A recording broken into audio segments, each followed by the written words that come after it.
या निमित्ताने कर्जमाफीच्या संदर्भातला मुद्दा देखील या ठिकाणी आला आणि राज्य सरकारने हे कमिटमेंट केलेलं आहे।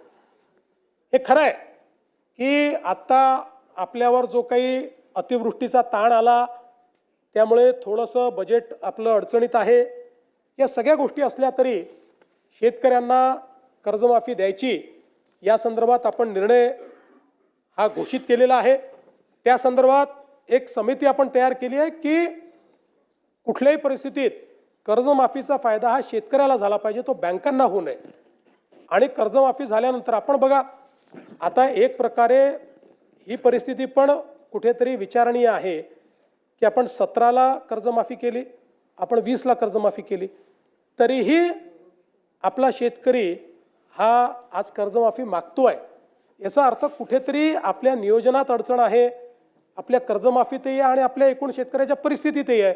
आणि म्हणून एकदम याच्यावर उपाययोजना येणार नाही, पण हळूहळू टप्प्याटप्प्यानं काय उपाययोजना करता येतील आणि मग त्या उपाययोजनेतला एक भाग म्हणून कर्जमाफी अशा पद्धतीनं ही समिती काम करते।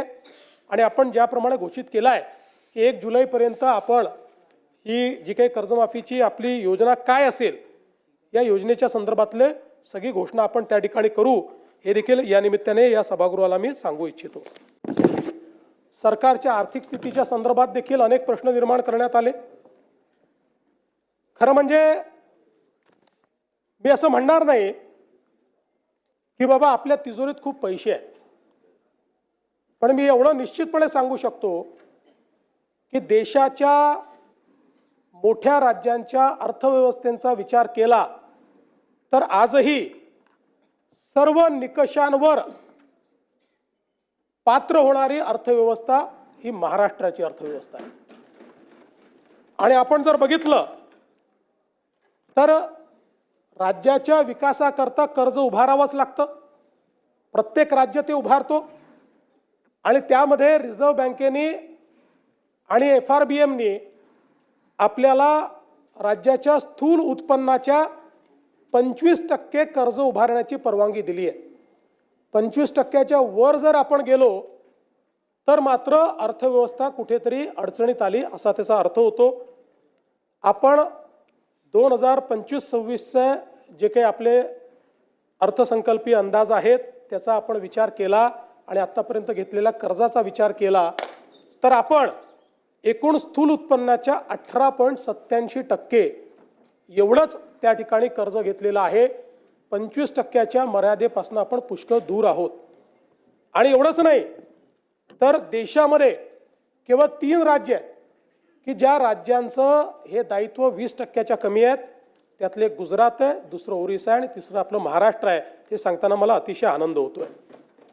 दुसरं असं आहे की राजकोषीय उत्तरदायित्वाच्या अंतर्गत आपण राजकोषीय तूट फिस्कल डेफिसिट हे 3%च्या आतमध्ये ठेवणं गरजेचं आहे।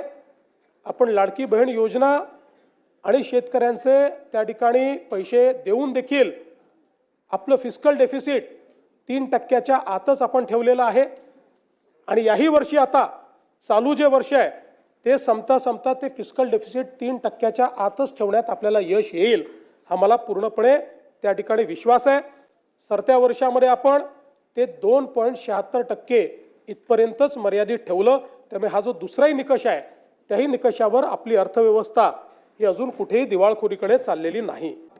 तर महसुली जमेशी व्याजाची जी काही प्रदानाची टक्केवारी आहे ती टक्केवारी आपण जर त्या ठिकाणी बघितली तर आता ती 11.53% दिसते आहे। पण मागच्या वर्षीचे जे ऑडिटेड आपल्याकडे स्टेटमेंट्स आले आहेत त्यात ती 9.38% एवढीच आहे।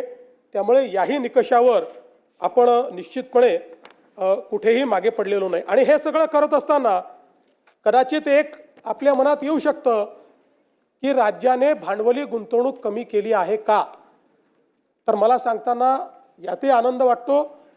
केंद्र सरकारने घालून दिलेल्या निकषापेक्षा जास्त भांडवली गुंतवणूक ही महाराष्ट्राने केलेली आहे। त्यामुळे त्याही बाबतीत कुठलेही कॉम्प्रोमाइज आपण केलेलं नाही। एवढंच नाही तर राजकोषीय उत्तरदायित्व विधेयकाच्या जे काही कलम 9 आहे, नियम 9, त्याचे जे काही मानक आहेत या संदर्भात जे आपल्याला बजेट एस्टिमेटचे मंथली सिव्हिल अकाउंट्स तयार करावे लागतात, CAGच्या माध्यमातून जे तपासले जातात, यातही आपण ऋणेतर जमा रक्कमा अर्थसंकल्पीय अंदाजाच्या 40% पेक्षा जास्त अट पूर्ण केली.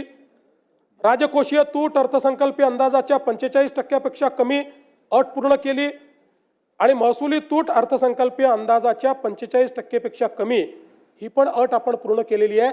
त्यामुळे CAGने घालून दिलेल्या ज्या तिन्ही अटी आहेत त्या त्यांच्या रिपोर्टमध्ये देखील आल्या आहेत, त्या देखील आपण या ठिकाणी पूर्ण केली आहे.